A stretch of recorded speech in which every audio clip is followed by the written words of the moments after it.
show them who you are. As Emerson said, to be yourself in a world that is constantly trying to make you something else is the greatest accomplishment. It is nothing short of courage. To walk into that dark cave that is your potential.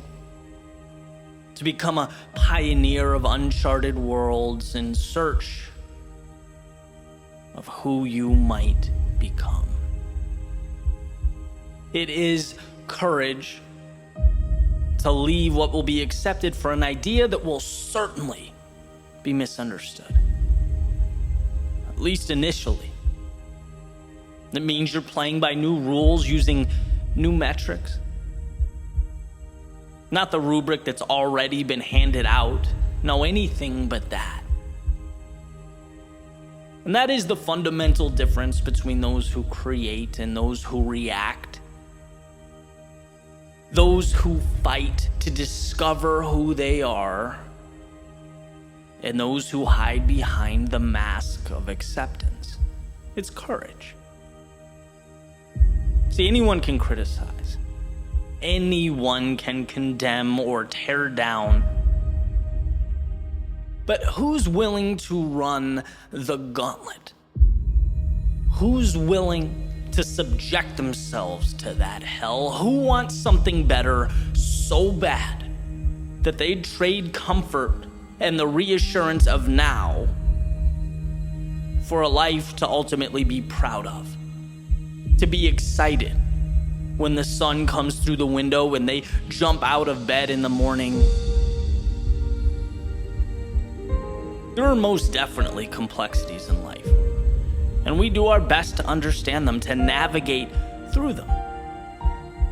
But that question, that particular question in my mind will always be simple. Do you have the courage to show them who you are?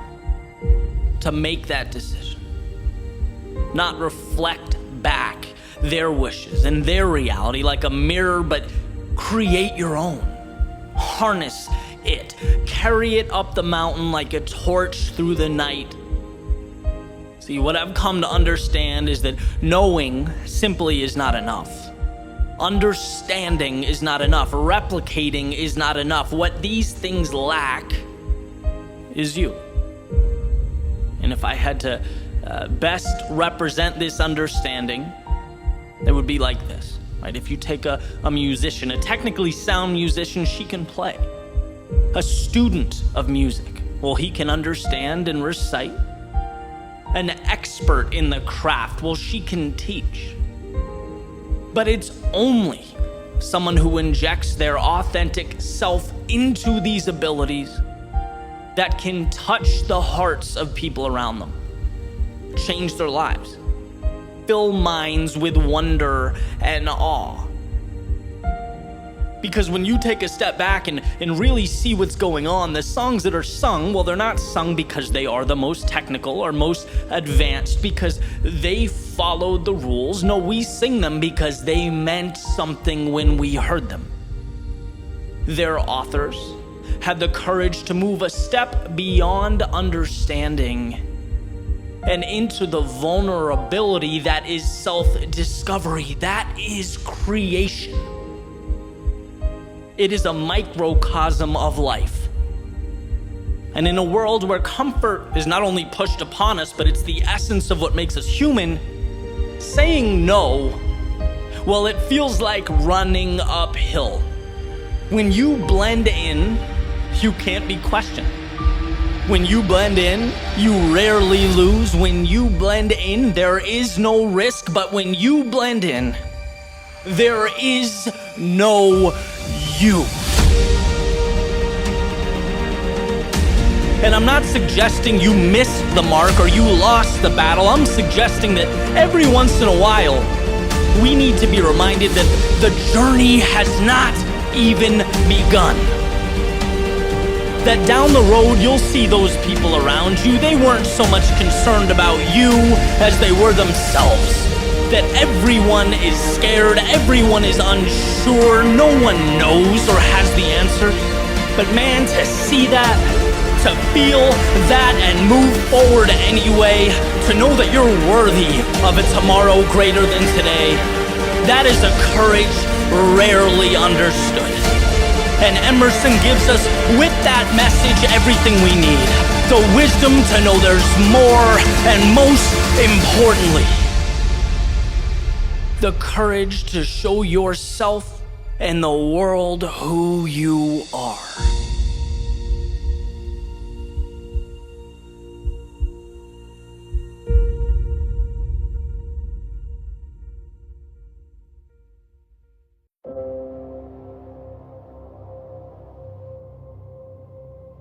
Sometimes when you don't know where you're going, the best thing to do is go there. A wise man once stated that an object at rest stays at rest. And while his rationale is a little different than mine, I'm gonna borrow from his premise. Right? Because when you move, even if you don't know where you're going, you put yourself on a collision course with something.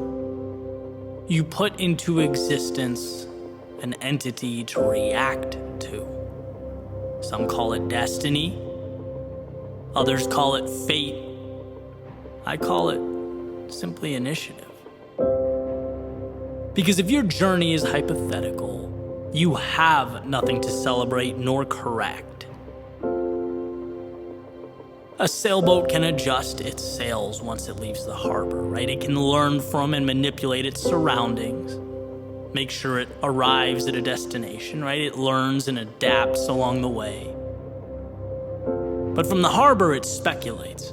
It expounds upon a path that might be straighter, might be faster, might be more thought out and tied together than the crazy sailors who took off for the horizon, but in actuality, it goes nowhere. In the real world, it is stagnant, and I could be wrong, but I'd make the argument 10 out of 10 times that the real world is where we want our results. And my proof? Well, a journey that started with insurance and evolved into music and songwriting and audio production, then video production, then creative writing, then a sweet spot that kind of combined everything. A spot that didn't make its way to my inbox with an exact address. A spot that required a lot of failure and lessons learned and disappointment, but man, more than that, so much fun.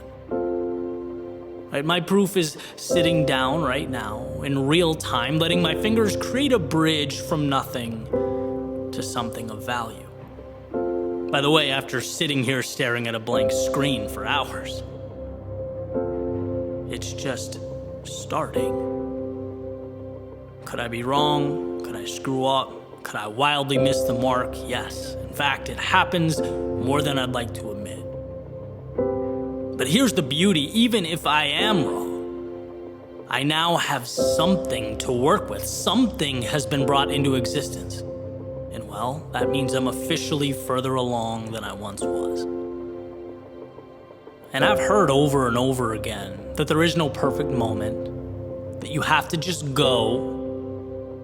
And the idea, it makes sense. It's impossible not to understand, but it's one of those things that until you feel it doesn't mean anything. How can you miss something you've never experienced?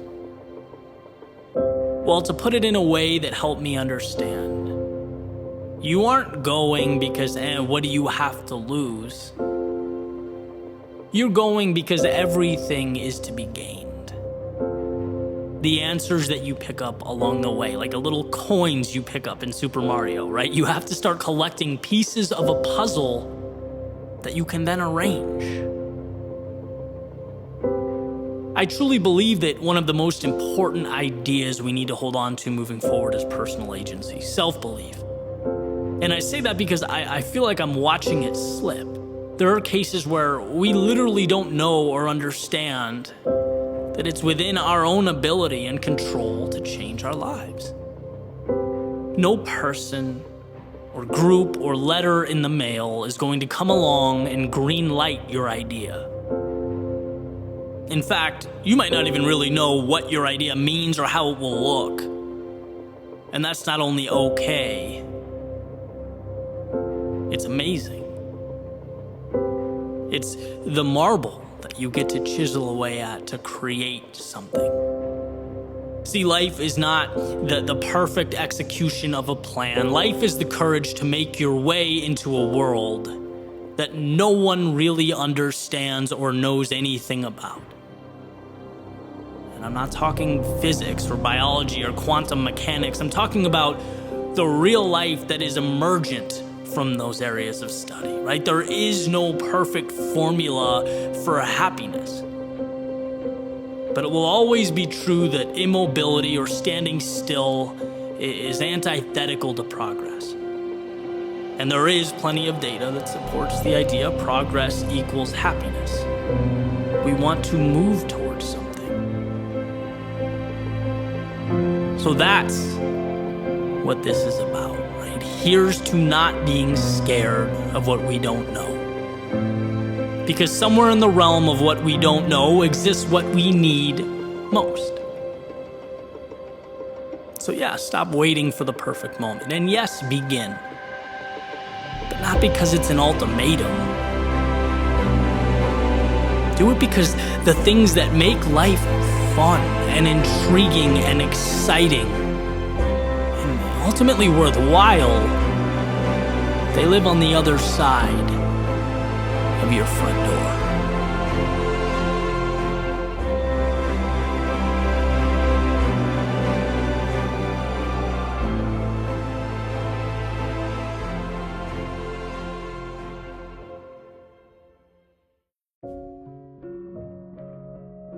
I'm going to share something that over the years I've come to know to be true.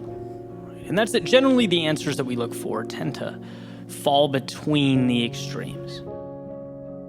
So for example, you have two people. One person is adamant that option A is right.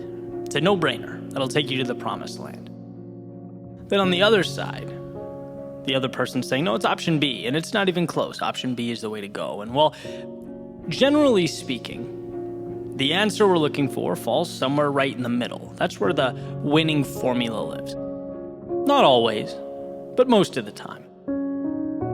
The other stuff, the detail, the A's, B's, and C's, the stuff that gets the flash that we spend most of our time talking about, it's unnecessary noise and nuance. To win is to trust your instinct. It's being comfortable with your authenticity as the foundation. And then once you have that, you can choose to sprinkle the other stuff on top as flavoring. But I want to talk about this idea because I've fallen into the trap, and I think others do too, of looking for answers in the wrong places. Of trying so hard to replicate success, to meet other people's guidelines. We're so busy asking what the other people want to hear that we're not asking ourselves, hey, what do I want to say?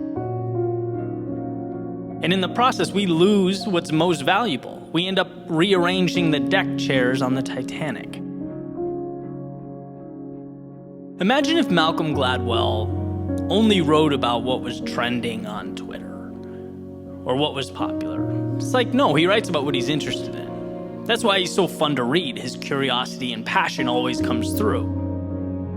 Or if J.K. Rowling spent her time researching what works, what sells books, what do I need to buy, what's been done before me, before she created Harry Potter, we probably wouldn't have it. Her brilliant imagination wouldn't have been shared with the world because, let's be real, wizards in boarding school weren't exactly on everyone's radar. There was no roadmap to that.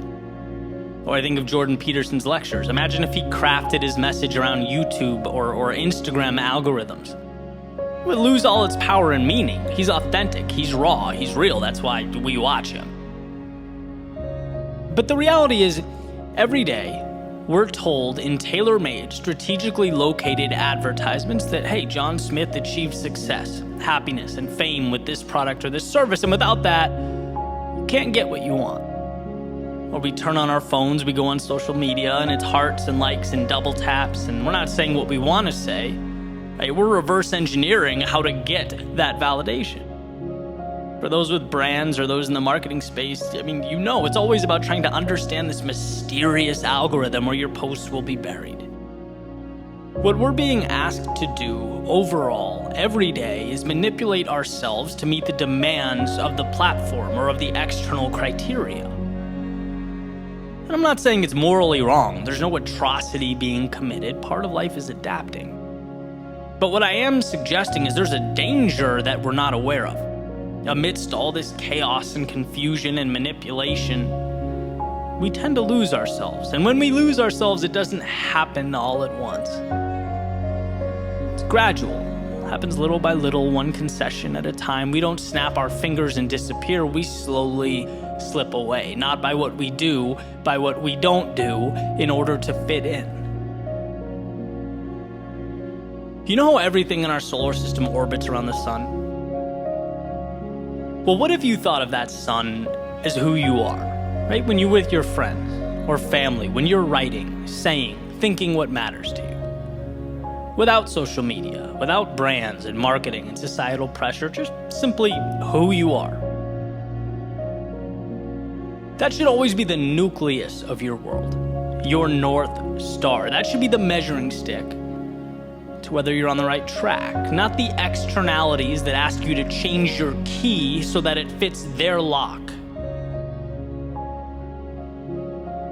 What if we re-engineered the way we look at things? What if we built a world where people expand upon who they are and what they care about, where we have the courage to say no to the latest trend or item or advice because it's just not who you are? What if you were that confident? And then, if we think some of those externalities will help us, then sure, sprinkle them on top. But they rotate around you. You don't rotate around them. That's the difference. To be content, you have to be the center of your own universe, living by your guidelines. So instead of looking around and trying to decide your strengths, based on what will be accepted or promoted or what's been done before, do yourself a favor. Take a deep breath, step back, and just simplify. You know what matters, and that's enough. You don't need the world to tell you that. So while the masses fight over solution A or solution B, maybe you'll understand that both of those solutions solve the wrong problem.